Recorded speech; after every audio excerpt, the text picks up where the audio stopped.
to the Black Table, Black Star Network. My name is Greg Carr, and I'm your host. Here at the Black Table, we devote an hour every Friday to exploring ideas and subjects of special importance to African people and others fighting to build a better society. If you've been following us so far, every week we add layers to understanding how we place ideas, figures, politics in larger and larger contexts, so we can understand that everything local is affected by the global, it's affected by larger forces. And today we're taking the next step in that process, and it's a major step in that process. We're being joined today by Professor John Munro, who is at the University of Birmingham in England, a major scholar, worker, intellectual worker with expertise across the board dealing with social movements and intersections of race and U.S. imperial culture and international contexts. And we're here to discuss today, in particular, his 2017 book, The Anticolonial Front, The African American Freedom Struggle and Global Decolonization, 1945 to 1960. This is a truly remarkable book. And we're welcoming to the Black Table today, Professor John Munro. John, thank you for taking some time to spend with us today, brother. My honor to be here. Thank you so much for the invitation. Absolutely. Absolutely. You know, when I purchased this book, and I'm glad for those of you who purchased this book, it's now a paperback, right, John? It is a paperback now, yeah. Okay, because it was in hardback when it first came out. And, you know, my little HBCU professor salary, I'm in the academic bookstore. I'm saying, what is this? I picked it up and I couldn't put it down. So I had to get the book, man. I mean, it is truly a remarkable work. And if I understand correctly from what you've written, it began life as a dissertation. In fact, it began life apparently in a class you were in 2001, right? Where you actually encountered someone you actually got a chance to spend some time with, and that is, of course, the legendary Jack Odell. But before we get to any of that, help us understand some of your origins, man. Where you come from, and how did you get involved in this work, and how did you come to this intellectual work that produced the Anticolonial Front? Yeah, great. Well, you know, I guess another way of putting that question is, how does this white guy from Canada come to writing about African-American history in a broad global context? And I would say the short answer is my teachers. And I would say the longer answer is exactly one of the moments that you point to there that I kind of begin the book with, which is a really generative moment for me in terms of coming to this work and recognizing its significance. I was a returning student to finish off an undergraduate degree in the year 2000, 2001. And I took some history classes. I took a class on African-American history with Professor Karen Ferguson at Simon Fraser University in Canada. And it was through that class that I thought it was an interesting topic. But what I came to see in that class was the centrality. You know, when you live in Canada, you know the United States is an important country in the world. That part's easy. But what I came to understand was the significance of the Black experience in the United States to the history of the world, and actually understanding understanding racism and understanding resistance in the US was a really key sort of component to unlocking world history and getting that kind of deeper sense of global politics, as well as obviously the very significant politics within the United States as well. So that's what led me ultimately to meeting Mr. Odell. Karen Ferguson, in one of her classes, we had a small seminar, me and a couple other students, and she invited us to meet with Mr. Odell. I didn't quite know who he was at the time in 2001, and we were reading Penny von Eschen's Race Against Empire, which is a remarkable book of its own, looking at the international anti-colonial dimensions of the Black freedom struggle around the mid-20th century. And reading that book with Jack Odell was just such a formative experience, because that book, argues very strongly that anti-communism in many ways kind of snuffed out the resistance struggle that was coming out of the 30s and into the 1940s through McCarthyism. And there's quite a bit to say about that. But reading it with Jack Odell, it was also very apparent that Mr. Odell had been, indeed bruised by anti-communism, but nonetheless very much weathered through it and continued on to have, a significant influence in a number of different really important places in social movements across the 20th century.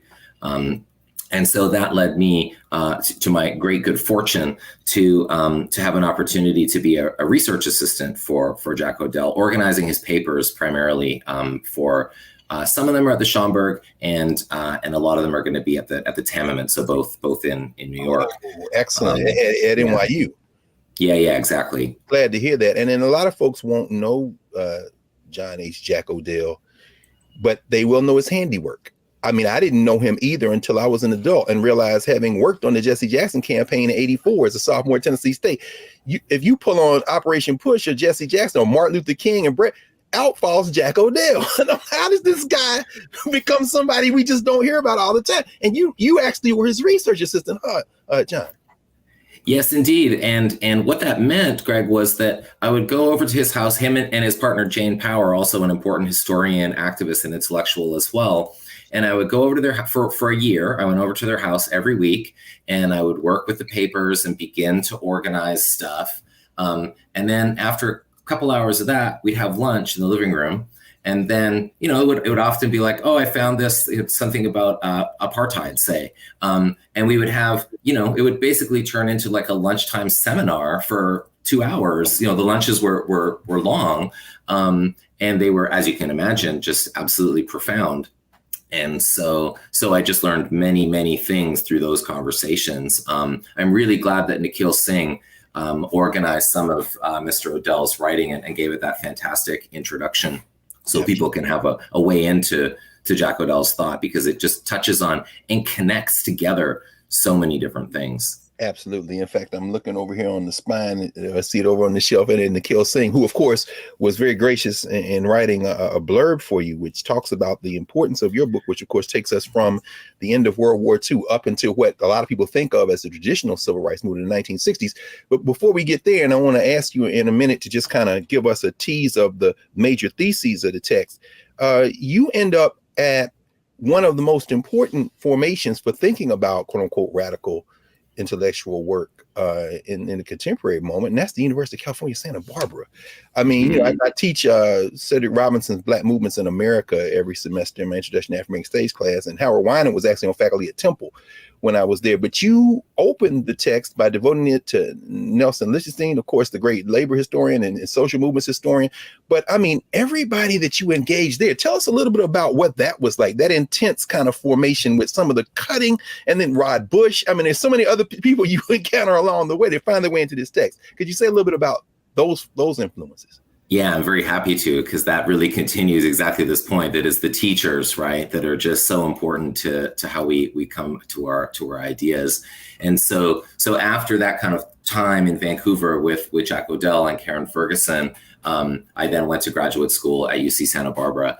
And I worked, and Nelson Lichtenstein was my advisor, the great labor historian. And incidentally, just last week, I was at a wonderful conference celebrating his career, because he's just retired. It was really nice to get a chance to do that.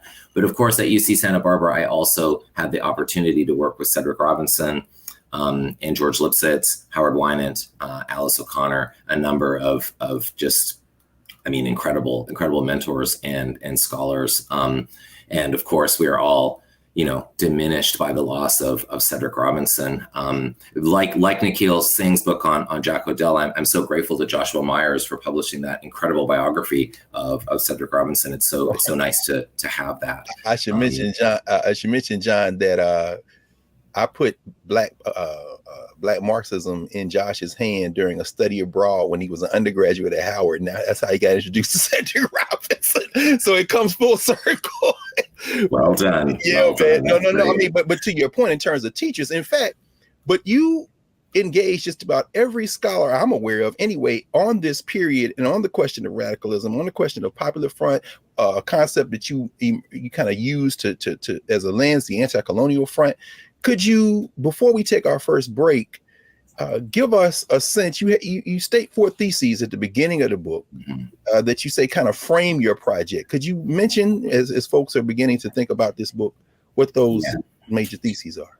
Yeah, great. Let me mention them, and then maybe we can unpack them a little bit after that. And just very quickly before I do that, just because you mentioned Rod Bush, another person we're sad that we've lost, because I met him at a seminar in New York, and he was just again, just such a generous and wonderful scholar. So I just wanted to get that in there as well. Absolutely. So let me just say quickly to answer your question about the arguments. Yeah, that's right. There's four arguments to the book.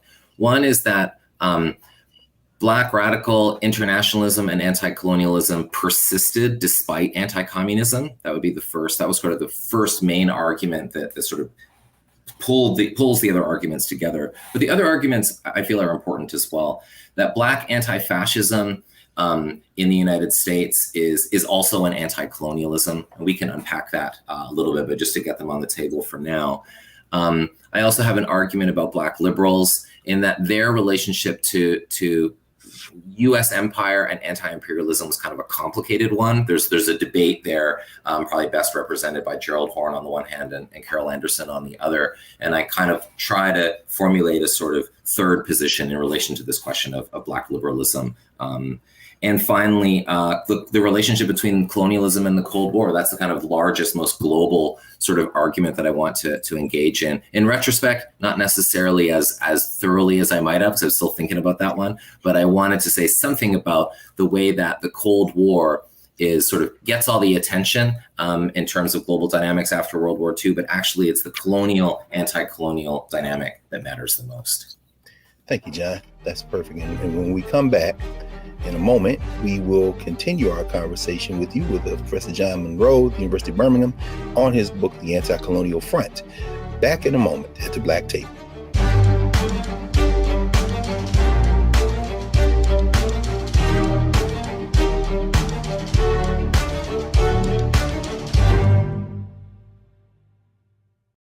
Can you believe the nerve of these Republicans? They only want to block progress for our community. They talk about cutting Medicare and Social Security. They played politics with veterans' health care. They voted against the George Floyd Justice and Policing Act and funding for our HBCUs, and against lowering prescription drug costs for our seniors.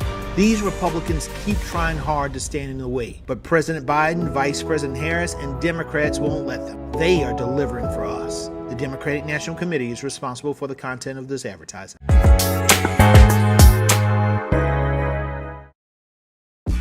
When we invest in ourselves, we're investing in what's next for all of us.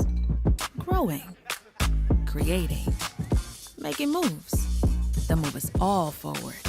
Together, we are Black beyond measure.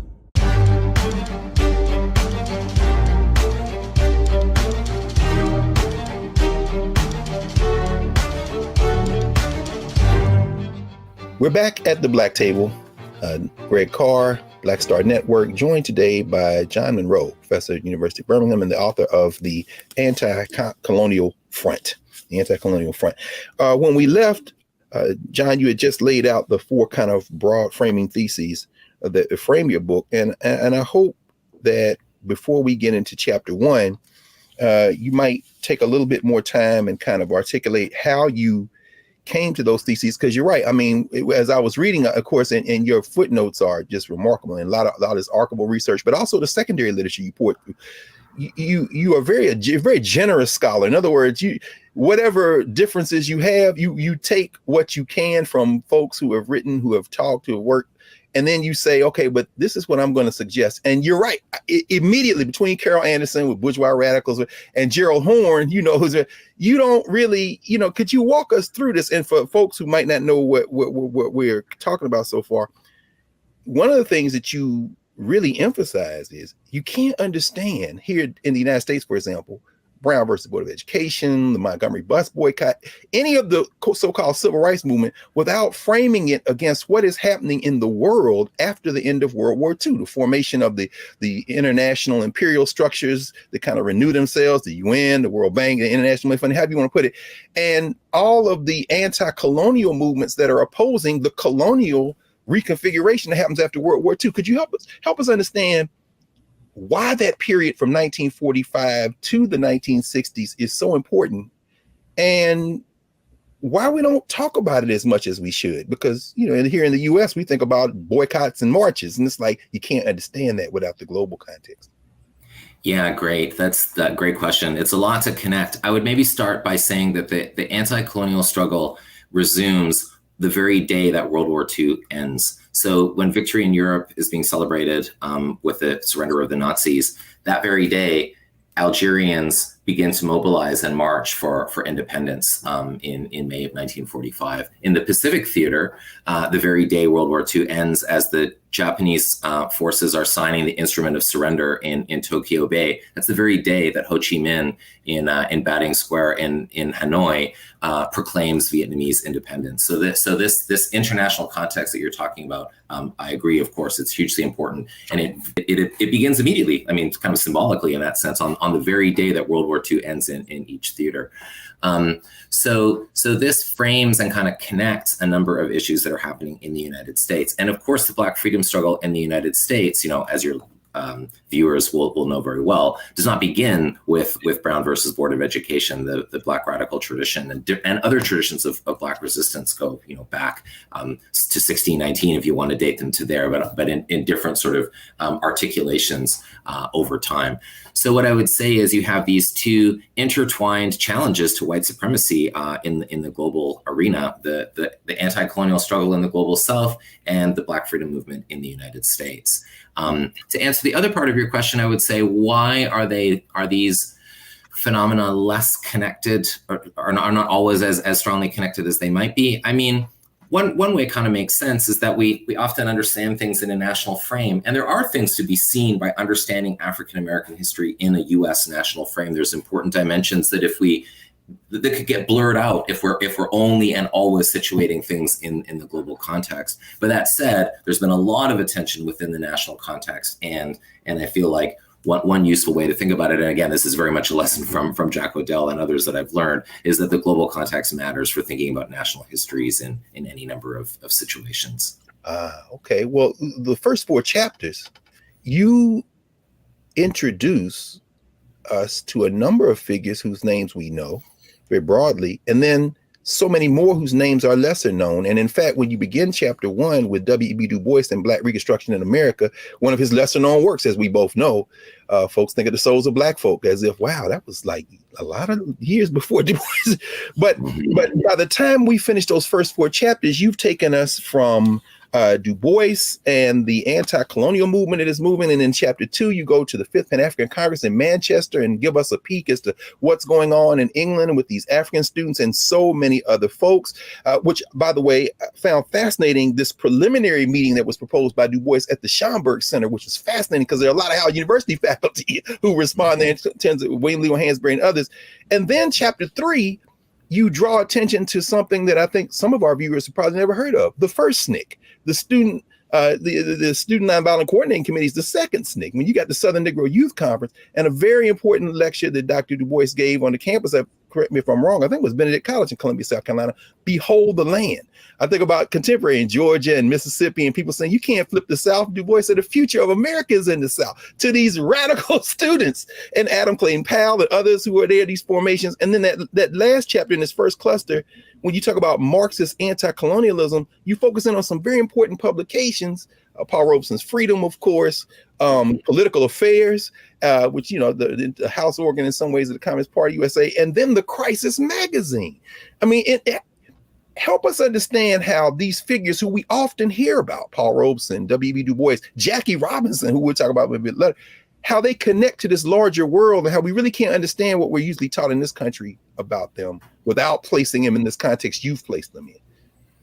Yeah, great. Again, a lot of things to connect up here, but I think Dr. Du Bois is at the center of much of this. And, it's interesting, you write a book and then some time passes. And then if you think back on it, because, when I was so grateful to get your invitation to speak with you, I was thinking, okay, I got to think, to the book. It's been a little while since it was published. Sure. And I feel like one of the through lines of the book is actually Black Reconstruction. I kind of begin that first chapter with it, and it keeps coming up in different places. And the analysis that Du Bois puts forward there, of course, again, clearly one of the most important generative social histories we have, full stop, but that also puts abolition democracy during Reconstruction in a very international context and looks at it very much as a challenge to imperialism as well as a challenge to white supremacy in the South.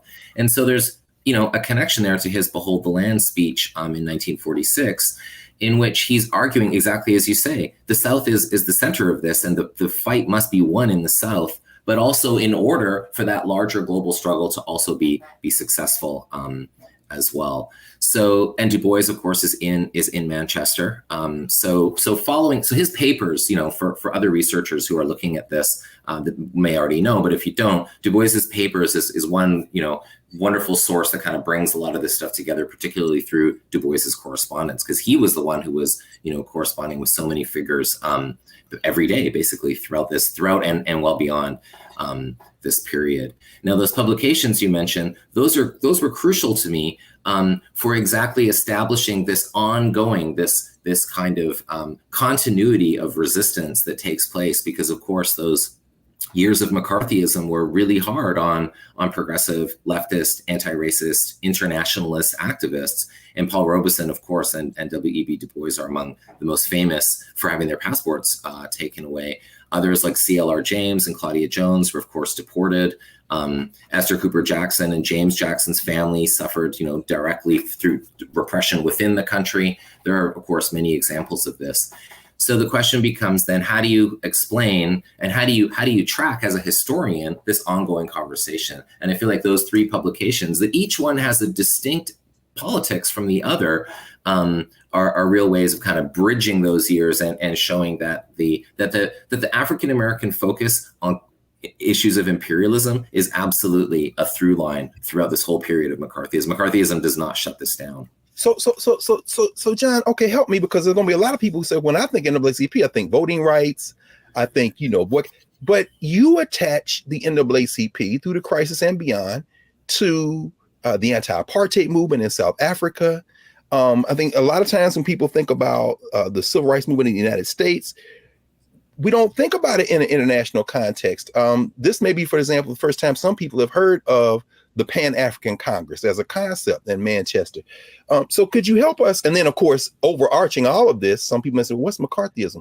There's this anti-communist thrust in the United States. Could you help us understand the kind of the fact that all of these organizations, regardless of their individual political positions, kind of all were working in this global struggle? Because we usually don't think about them that way, at least not in the kind of conventional narrative. Yeah, another great question. So I would say for your viewers, one shorthand way of thinking about McCarthyism is just think of it as the critical race theory paranoia of the 1950s, like a certain figure, the critical race theory today, communism back then, that's essentially mobilized to shut down any challenges to a given system of power, to shut down any challenges to the gendered, racial, and class ordering of things in a society like the United States. So that's kind of the work that it's distinct and different, but I think that works as a comparison, I think, just in the way that it's meant to shut down any kind of opposition or even reform, not even just radical challenge, but even moderate challenge as well. So this is how these distinct traditions work then, and how they all are managing to continue this conversation. So briefly, I would say, for the Communist Party, and that's through the magazine Political Affairs. So they are, they're relentless in their criticism of capitalism, imperialism, and the United States, of course, the capitalist imperialist system within the United States. Paul Robeson's Freedom shares many of those commitments, but they have a more specific anti-racist sort of agenda, which you can see more prominently. So it's not that they necessarily disagree, but the emphasis is different. And I think this is why Freedom is such a remarkable and generative work to look at, because it's fundamentally an anti-racist publication of the Black freedom movement that very much has a critique of capitalism and imperialism. Now, the crisis, the NAACP, so this is where the Black liberals come in, and white liberals who are writing for this publication as well. And as Carol Anderson has shown, there's, we might be a bit surprised to see the extent of the critique of apartheid, of the European imperialist powers, but where that critique kind of stops short, it's not that the critique isn't there and that McCarthyism ends it and shuts it down, but where it stops short is on criticizing capitalism, usually, and also criticizing the United States directly. That's where you would see a really significant difference in terms of, say, Political Affairs criticizing the US and the NAACP. Of course, the flip side of that is that Political Affairs is very short on critiques of Stalinism and the Soviet Union, whereas the crisis is, of course, very willing to go there and make those criticisms as well. Yes. Well, we're going to pause here, John, just for a second to take a break. And when we come back, let's dig deep in that, because when you get to chapter 5, you really do put this on the table, this confrontation with some of the contradictions here in the United States that these freedom fighters are fighting. And then we'll talk more about that in a moment. When we come back here, the Black Table, Black Star Network, Greg Carr, back in a moment.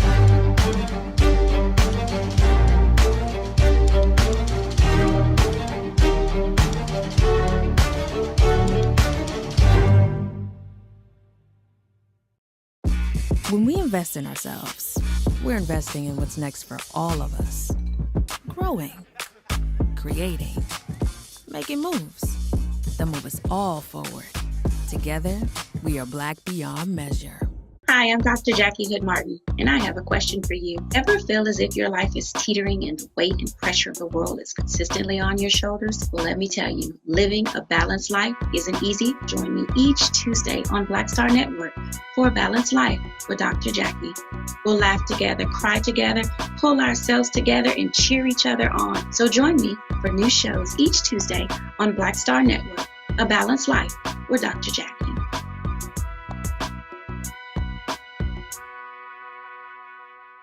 Can you believe the nerve of these Republicans? They only want to block progress for our community. They talk about cutting Medicare and Social Security. They played politics with veterans' health care. They voted against the George Floyd Justice and Policing Act and funding for our HBCUs, and against lowering prescription drug costs for our seniors. These Republicans keep trying hard to stand in the way, but President Biden, Vice President Harris, and Democrats won't let them. They are delivering for us. The Democratic National Committee is responsible for the content of this advertising. When we invest in ourselves, our glow, our vision, our vibe, we all shine. Together, we are Black beyond measure.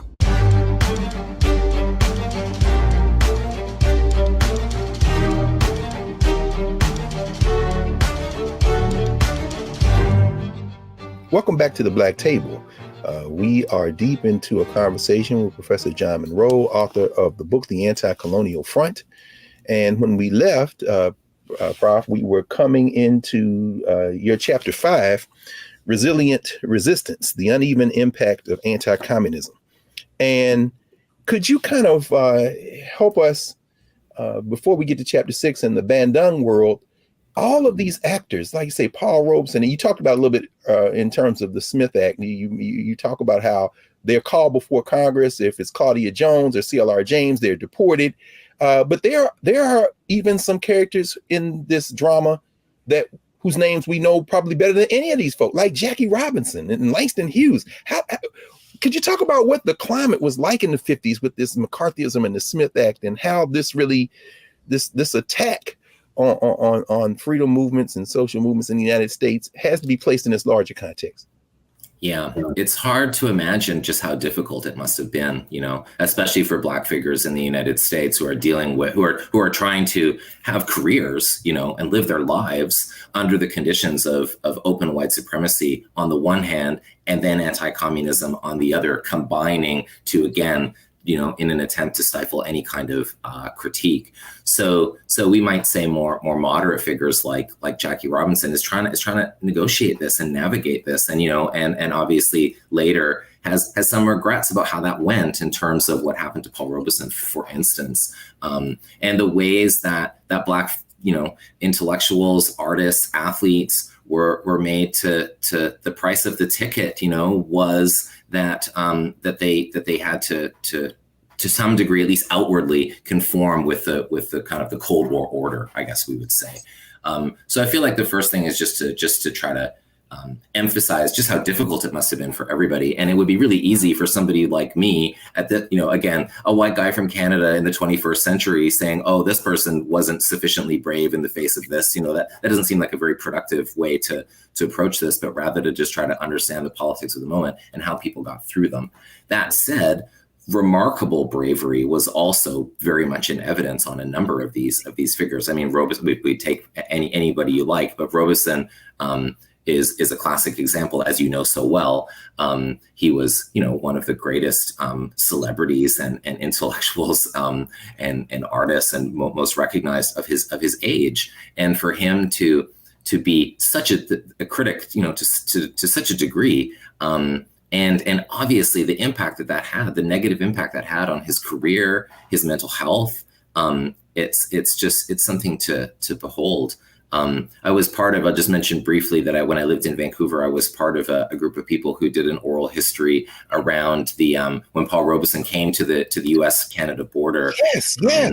And sang, and we had an event to sort of mark the 50th anniversary of that. And Danny Glover came and he gave the same speech that Robeson gave back at the time. It was just, absolutely so moving and so remarkable. So this was the politics of the moment, and this was how a number of these figures, Jack O'Dell and Claudia Jones, of course, is deported. But what does she do when she gets to the UK?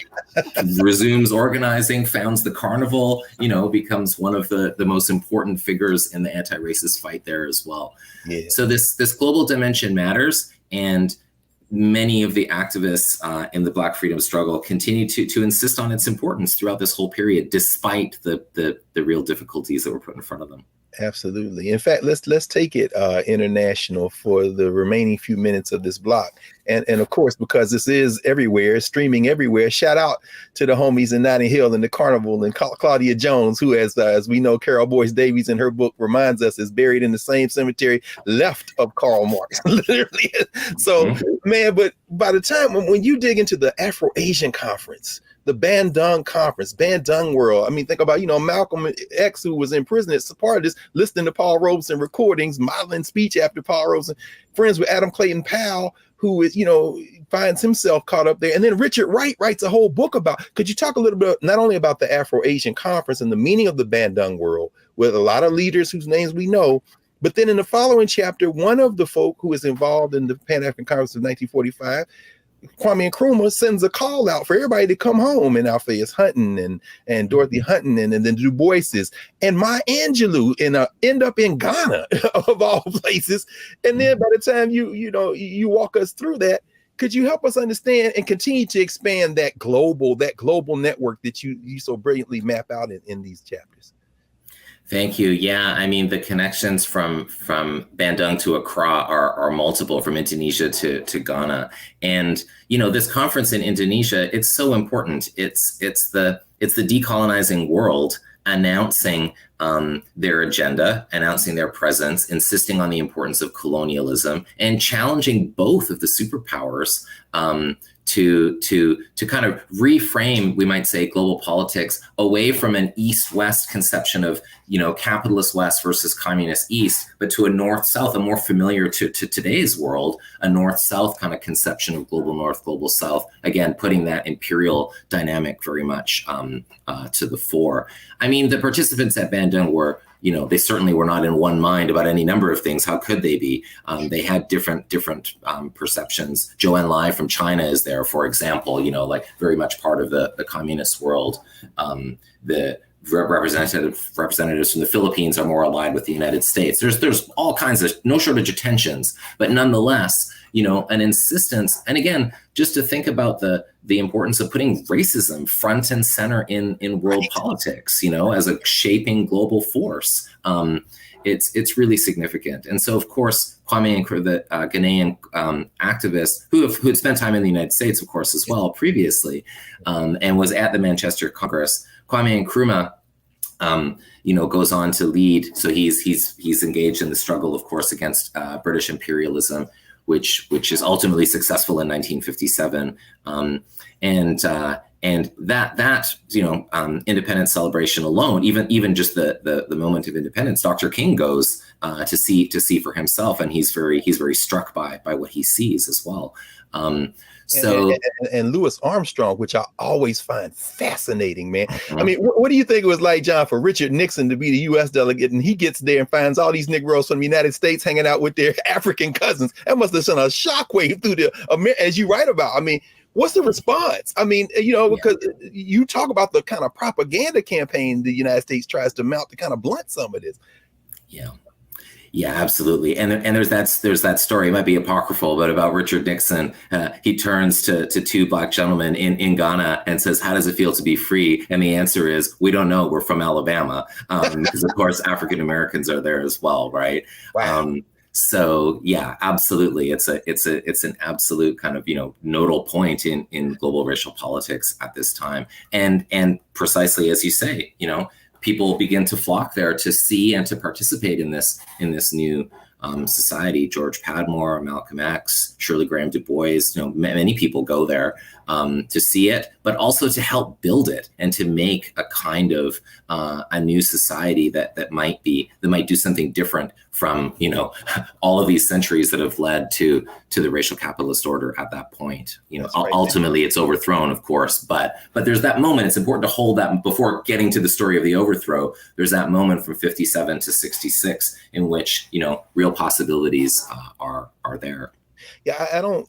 Again, I'm astonished at your ability to weave everybody. I mean, you mentioned Carter Woodson, of course, who ironically becomes caught up in U.S. empire building in the Philippines as a young man, as a teacher in the Philippines. But that period that you mentioned, again, all these young people, Julian Mayfield and Maya Angelou, so many others, David Levering Lewis, who ends up going there. But could you mention, as a name you mentioned that some of our folk may not be as familiar with, and that's the brother from Trinidad, George Padmore. Could you say a little, because you write a lot about Padmore in here. Could you say a little bit more about him? Yeah, Padmore is really important. So he's in Manchester again in 1945. He'd already been an activist. He'd been in the U.S. before that. He'd been in Germany before World War II as well. And a couple of things about Padmore are really significant. So Padmore is an anti-fascist who sees fascism as a kind of colonialism. Many on the left, of course, many liberals are obviously anti-fascist during World War II. It's the war against the Nazis, of course. But what Padmore is careful to do is to say, okay, yes, this is an enemy that must be fought, and he's a very principled anti-fascist. But let's not let something like British imperialism off the hook as we do that. Let's rather see, without collapsing them into the same thing, the British Empire is not Nazi Germany, but let's see the kinds of structural resonances between them and insist on those as part of our politics. So he's just incredible at weaving a kind of nuanced, but nonetheless sort of, but very well explained sort of politics throughout. And he goes to Ghana, and he's a really important figure and really close to Kwame Nkrumah in building the new Ghanaian society after 1957. And then, as you say, John, and this is, I think, is interesting, bringing it kind of full circle as we kind of tease what we're going to talk about in the final block. You begin this work, as you say, close reading of Penny Von Eschen's Race Against Empire with the Council of African Affairs with Jack O'Dell. The illusion in some ways that the anti-communist movement in the United States and Great Britain, wherever, smashes all this momentum. It doesn't come to an end, does it? I mean, it does survive, but what happens there as these kind of forces begin to convene against these anti-colonial forces that are also convening?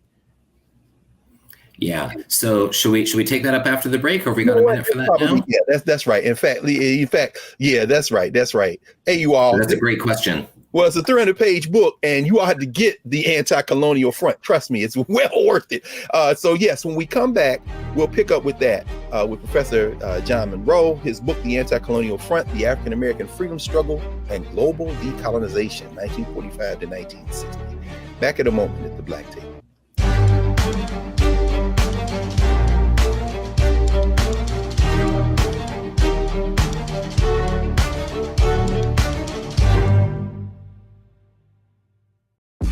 When we invest in ourselves, we're investing in what's next for all of us. Growing, creating, making moves that move us all forward. Together, we are Black beyond measure. When you talk about blackness and what happens in Black culture, we're about covering these things that matter to us, speaking to our issues and concerns. This is a genuine people-powered movement. There's a lot of stuff that we're not getting. You get it, and you spread the word. We wish to plead our own cause. Too long have others spoken for us. We cannot tell our own story if we can't pay for it. This is about covering us. Invest in black-owned media. Your dollars matter. We don't have to keep asking them to cover our stuff. So please support us in what we do, folks. We want to hit 2,000 people, $50 this month, raise $100,000. We're behind 100,000, so we want to hit that. Y'all money makes this possible. Check some money orders. Go to P.O. Box 57196, Washington, D.C. 20037-0196. The Cash App is $RM Unfiltered. PayPal is R Martin Unfiltered.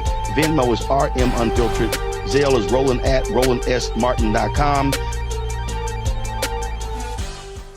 Can you believe the nerve of these Republicans? They only want to block progress for our community. They talk about cutting Medicare and Social Security. They played politics with veterans' health care. They voted against the George Floyd Justice and Policing Act and funding for our HBCUs, and against lowering prescription drug costs for our seniors. These Republicans keep trying hard to stand in the way, but President Biden, Vice President Harris, and Democrats won't let them. They are delivering for us. The Democratic National Committee is responsible for the content of this advertising. When we invest in ourselves, we all shine. Together, we are Black beyond measure.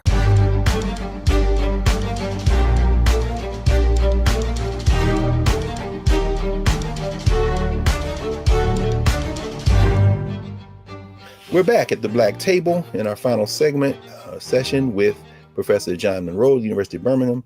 And when we left, we were just about to get into the reaction to this global anti-colonial movement.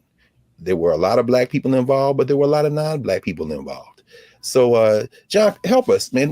What happens to this movement? Because a lot of people are hearing about this movement for the first time, man. Yeah, sure. I mean, you can see, people like Stokely Carmichael would be a good example, who bring these politics forward, who as a young person are around kind of Communist Party circles and bring these kind of politics forward into the 1960s. The Black Panther Party, of course, is a great example of kind of continuation of this. Malcolm X is, among other things, a great internationalist, and obviously the influence of his politics, can't be, you can't say enough about the influence there, of course. One place I would point to, but to see a bit more specifically the kind of political formation I'm talking about, calling the Anticolonial Front and its resonance. One place I would look would be a speech that Martin Luther King gives on the 23rd of February, 1968, on the occasion of the 100-year anniversary of W.E.B. Du Bois's birth. So Du Bois, of course, passed away in Ghana in 1963. But in 68, Dr. King is asked to speak about Dr. Du Bois.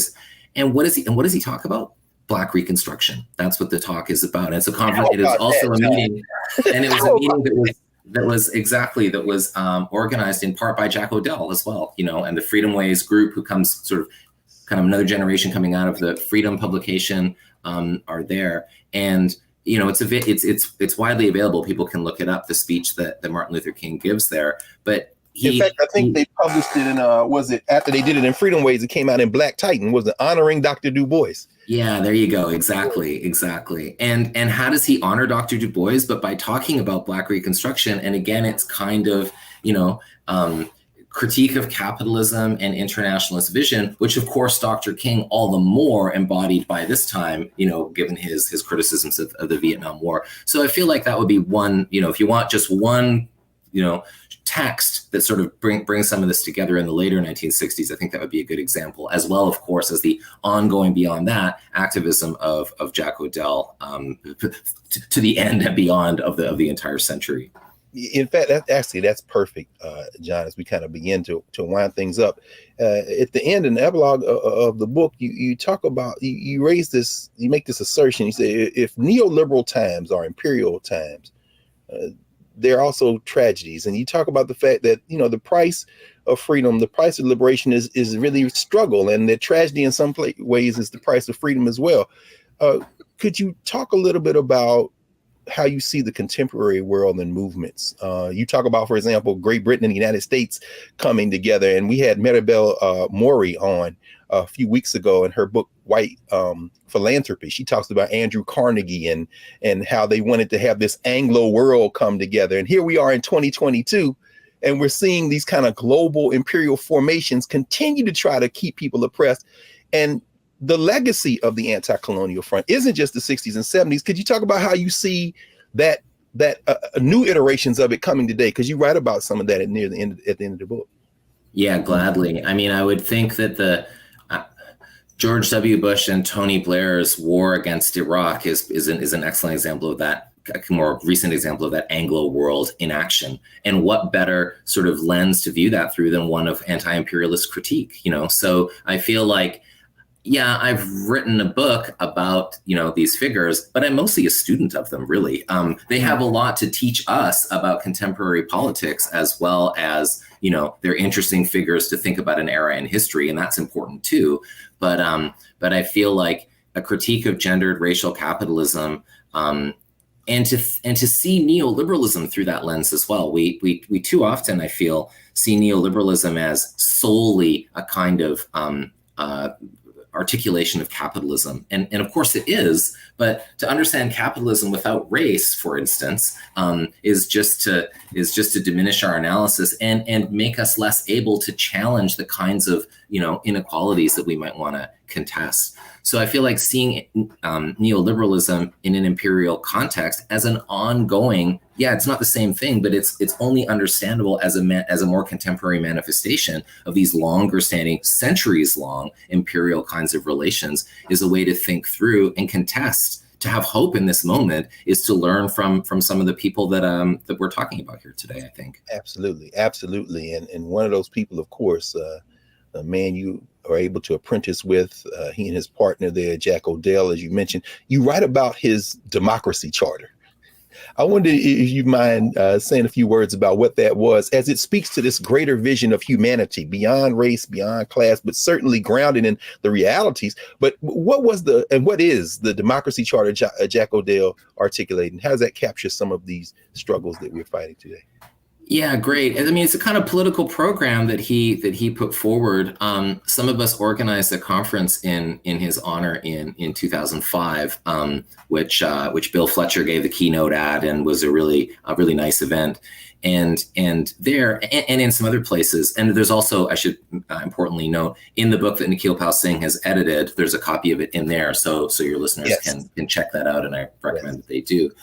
And it's essentially a kind of, you know, I would maybe call it, you know, Jack O'Dell was sort of a child of the New Deal era, and it's sort of bringing forward some of the social democratic spirit of that era. But I would say, you know, very much imbued with more kind of more significant political content in terms of, again, drawing together these structures, which sometimes we think of as racism, capitalism, homophobia, sexism, and to think about the way that if we have a concern about any of them, if we have an opposition to any of them, then we need to think about them together. And that's the kind of, you know, with a program of sort of demands, that's what the Democracy Charter puts forward. And I feel like it's a really significant document for all of us to study and discuss and debate as well, not necessarily just to read and agree with. Yes, absolutely. Well, I want to take just a minute or two, because while you're teaching across the pond, you're actually traveling among other places this summer here in the States, to ask you about what you're working on now. Because I know, you know, as Duke Ellington often says, one of those guys with Dizzy Gillespie and Louis Armstrong, they tried to send out to blunt edge some of this stuff. But in the 50s, you said, well, what's your favorite work that you're working on, Duke? He's the next one. So what you working on, man? I would say that a few different things, but the key thing I would say is I'm working on a project that I'm really excited about. It's called the Imperialism Syllabus. And this was something that appeared in digital form on the Public Books website. And myself with a friend and colleague, Radhika Natarajan, who's a historian at Reed College. She's a historian of the British Empire. I'm a historian, of course, of the United States. And it's a public sort of document that appears online, and it's a way of just sort of drawing together some themes about imperialism and suggesting some readings in reference to them. But we're starting to work on kind of shaping this into a book, and it'll be an interesting kind of book because it's meant really for popular engagement. And so we'll be writing up sort of encapsulations of the different themes that we looked at, slavery, settler colonialism, the Cold War, a bunch of different themes that can be connected through thinking about imperialism. So we're working on that, and I will be meeting with Radhika and bringing that project forward. So that's the main next thing at the moment.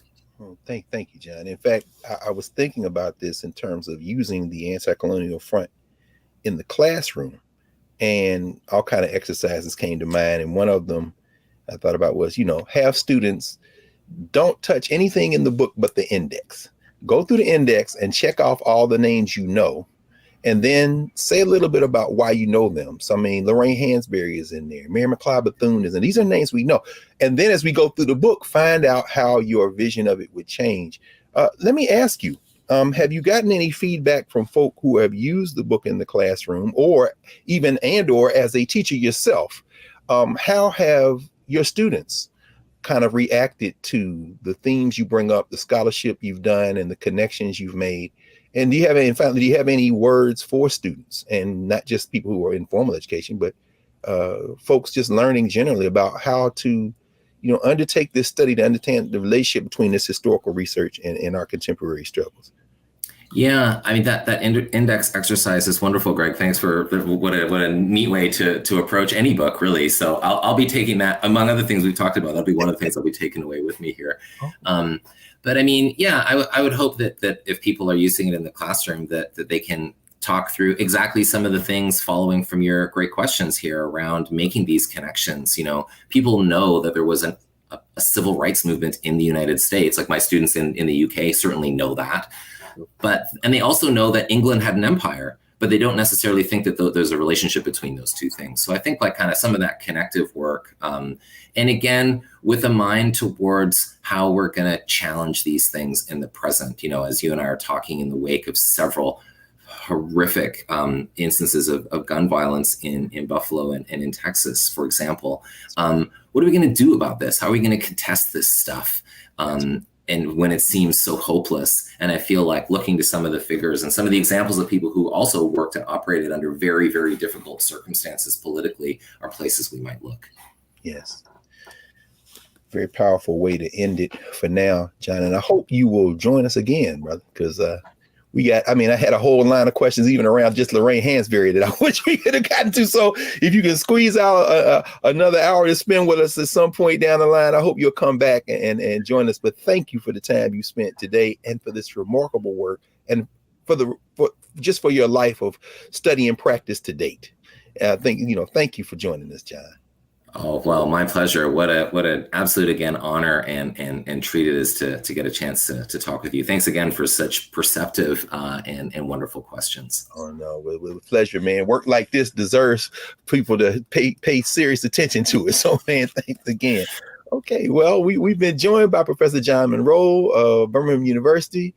We've been discussing his book, The Anticolonial Front.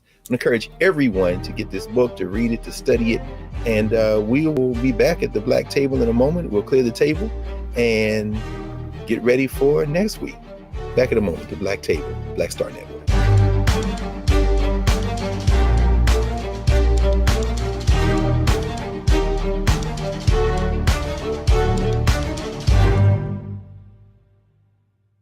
When we invest in ourselves, we all shine. Together, we are Black beyond measure. Hatred on the streets, a horrific scene, a white nationalist rally that descended into deadly violence. White people are losing their damn minds.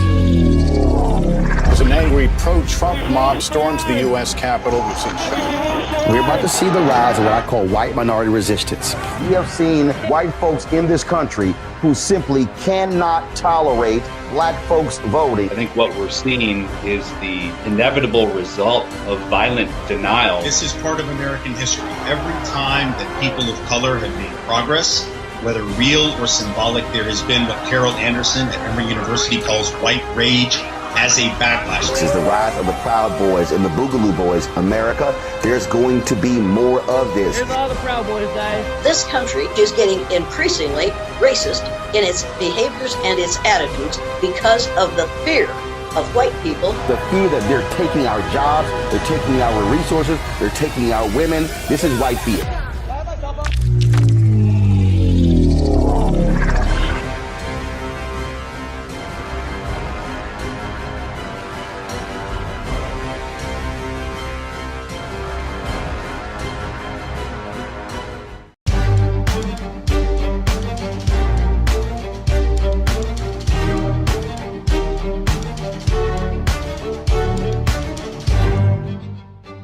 Welcome back to the Black Table, Black Star Network.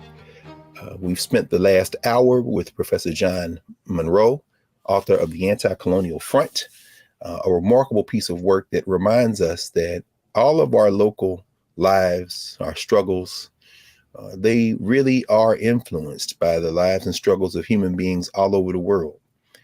We've just passed, in fact, the anniversary of the killing of George Floyd 2 years ago.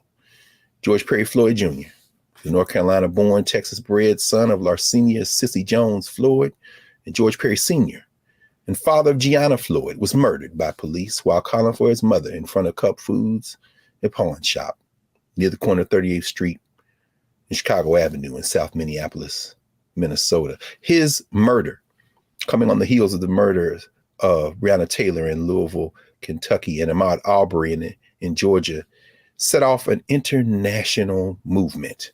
It was called the summer of 2020, The Reckoning.